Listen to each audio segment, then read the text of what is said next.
رستہ دیکھتی مائیں، پاکستان سے رضا بھائی کا فون تھا۔ آپ کب آ رہی ہیں؟ 10 ماہ ہو گئے آپ سے ملاقات نہیں ہوئی۔ میں نے کہا ابھی تو نہیں سوچا۔ بھائی کہنے لگے کیوں اتنا وقفہ تو کبھی نہیں آیا، آ جائیں، ہم بہت اداس ہیں۔ کیسے بتاؤں کہ میرے مدار کی کشش کھو گئی ہے، وہ جو تڑپ تھی وہ نہیں رہی۔ بچپن میں جب بھی اسکول سے گھر پہنچتے، داخل ہوتے ہی آواز دیتے اماں آپ کہاں ہیں؟ میں آ گئی، ایک ٹھنڈے سائے جیسی مہربان آواز جواب دیتی، جیتی رہو بیٹی، ہاتھ منہ دھو کے آؤ، فوراً تمہاری پسند کا کھانا بنایا ہے۔ یہ معمول سال ہا سال رہا، نہ ہماری پکار بدلی اور نہ ہی جوابی پیار بھری نظر۔ زندگی بدلی اور ہمارا ٹھکانہ لاہور میں میڈیکل کالج کا ہاسٹل ٹھہرا۔ ہر ماہ کے آخر میں گھر جاتے، پہلے سے بتایا ہوتا کہ فلاں شام کی ریل سے پنڈی پہنچوں گی۔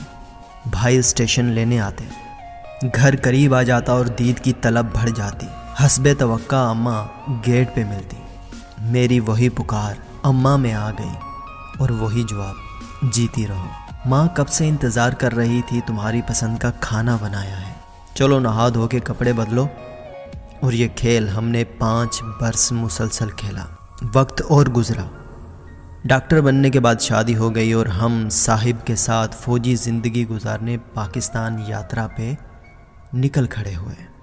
دور دراز کے علاقوں سے سال میں 2-3 دفعہ پنڈی جانے کا پروگرام بنتا۔ پہلے سے اطلاع دی ہوتی، جیسے جیسے گاڑی گھر کے نزدیک پہنچتی ہمیں محسوس ہوتا کہ درمیان کے برس منفی ہو چکے ہیں اور ایک ننھی سی بچی پھر اسکول سے واپس گھر پہنچنے کو ہے۔ گھر میں داخل ہوتے اب ہماری پکار اماں میں آ گئی کے ساتھ کچھ ننھی منی آوازیں بھی شامل ہوتی۔ اماں کا دھمکتا چہرہ دکھائی دیتا، پہلے ننھے منوں کے منہ پہ بوسے دیے جاتے، ہماری باری بعد میں آتی۔ اس دفعہ اتنے مہینوں بعد دبی آواز میں گلا ہوتا اور پھر وہ کچھ دن ننھے منوں کو زندگی کی ایک شاندار یاد دے جاتے جو اب ان کی کتاب زندگی کا اہم حصہ بن چکا ہے۔ وقت کا پہیہ گھومتا رہا، اب ہم ملک سے باہر تھے، ابا رخصت ہو چکے تھے، سوا اماں کے ہمارے پاس رہنے میں کوئی قدغان نہیں تھی۔ ہم اسپتال سے جب گھر آتے، اماں اپنی مخصوص کرسی پہ بیٹھی ملتی، ہم برسوں پرانی گرم جوشی سے لہک کر سلام کرتے اور وہ وہی کرتی جو کرتی آئی تھی۔ نہ اماں بدلی اور نہ ہی ہم، لیکن کاتب تقدیر نے کسی اور بدلاؤ کا سوچ رکھا تھا۔ زندگی کا وہ حصہ اختتام کو پہنچنے کو تھا اور اماں ایک نئے سفر پر روانہ ہو کے بدلنے کا آغاز کر چکی تھی۔ وہ ایک ایسی کہانی لکھنے جا رہی تھی جس کے بیشتر ورق خالی تھے، ان کے پاس کچھ کہنے کو بچا ہی نہیں تھا۔ اماں الزائم جیسے موذی مرض کا شکار ہوئیں اور سب کچھ بھول گئی۔ وہ خاطرداریاں اور دلداریاں سب خواب ہوئیں، اب وہ اماں کی پرچھائی تھی۔ مرض اتنا بڑھا کہ 5 سال پہلے اماں کا ہمارے پاس آنا ختم ہو گیا۔ ہمیں تو اماں کا چہرہ دیکھنے اور محبت سے سیراب ہونے کی عادت تھی، سو یہ کیسے ممکن تھا کہ اس میں خلل آتا؟ اماں کا آنا محال تھا، ہمارا جانا تو نہیں۔ اماں محبت کے درس بھول چکی تھی، ہم تو نہیں۔ وہ کسی اور کی راہ کی بھول بھلیوں میں کھو چکی تھی، ہم تو وہیں کھڑے تھے اماں کی انگلی تھامے۔ ہمارے اسپتال کا قاعدہ ہے کہ اگلے برس کی چھٹی کا پروگرام گزارنے والے برس کے دسمبر میں مانگ لیا جاتا تاکہ ہر کسی کی چھٹی شیڈول میں ڈالی جا سکے۔ ہم نے 5 برس پہلے یہ سوچا کہ ہم ہر 3 ماہ بعد 1 ہفتے کے لیے پاکستان جا کے اماں کے ساتھ چھٹی گزاریں گے، سو ہم نے یہی کیا۔ ہمارے سب ساتھیوں کو علم تھا کہ زندگی میں کیسے ہی اتھل پھتل کیوں نہ ہو، ہم ہر 3 ماہ بعد پاکستان ضرور جائیں گے۔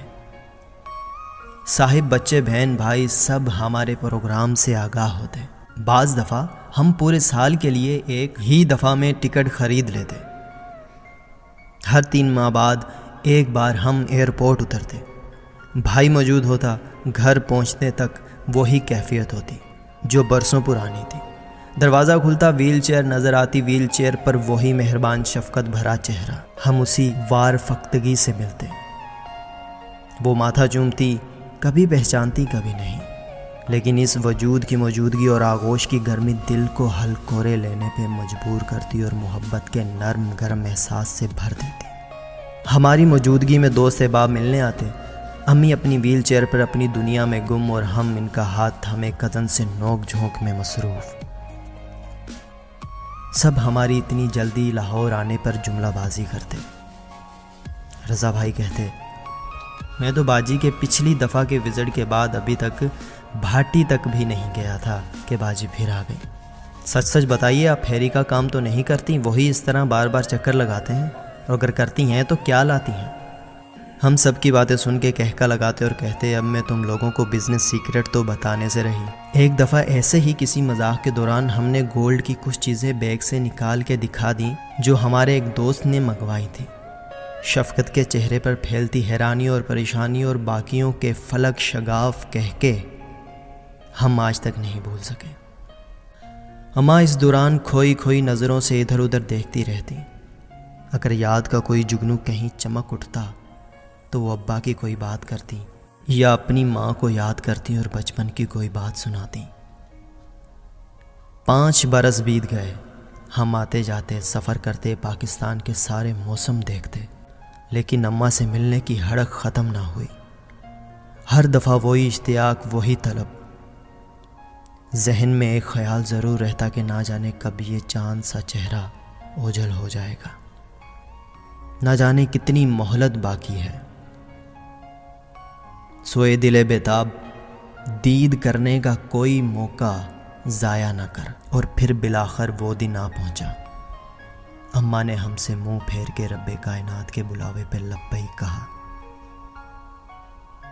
اماں نے دنیا چھوڑ دی اور ہم نے اماں کے رخصت ہونے کے 1 ہفتے بعد ملک چھوڑ دیا۔ واپس آئے، چھٹی کا شیڈول دیکھا۔ 2019 میں جنوری، اپریل، اگست اور نومبر میں چھٹی منظور ہو چکی تھی۔ جنوری کی چھٹی میں اماں سے آخری ملاقات اور رخصتی ہو چکی تھی۔ سوچا اب یہ اپریل، اگست اور نومبر کا کیا کریں؟ کشش کا مدار ٹوٹ چکا تھا۔ وہ جو ایک قوت کھینچتی تھی آسمان کی وسعتوں میں گم ہو چکی تھی۔ اب کس کے لیے؟ کس کے لیے؟ ہم نے اپنے آپ سے سوال کیا۔ کہیں کوئی جواب نہیں تھا، اپنی ہی آواز کی بازگشت تھی۔ چھٹی کینسل کروانے کی درخواست دے دی، خریدے ہوئے ٹکٹ کینسل کروا دیے۔ وہ سفر، ملاقاتیں ماضی کا حصہ بننے جا رہی تھی۔ 10 ماہ گزر چکے، 3 سہمائیاں۔ رضا بھائی اور فائزہ بھابھی کا کہنا ہے کہ ان کے گھر سے اماں کی رخصتی کے ساتھ سب رونقیں بھی رخصت ہو گئیں۔ وہ جو اماں کی عیادت کے لیے آتے تھے اب نہیں آتے، وہ جو چاہت میں آتے تھے ان کا مدار ٹوٹ گیا۔ ویل چیئر خالی ہے۔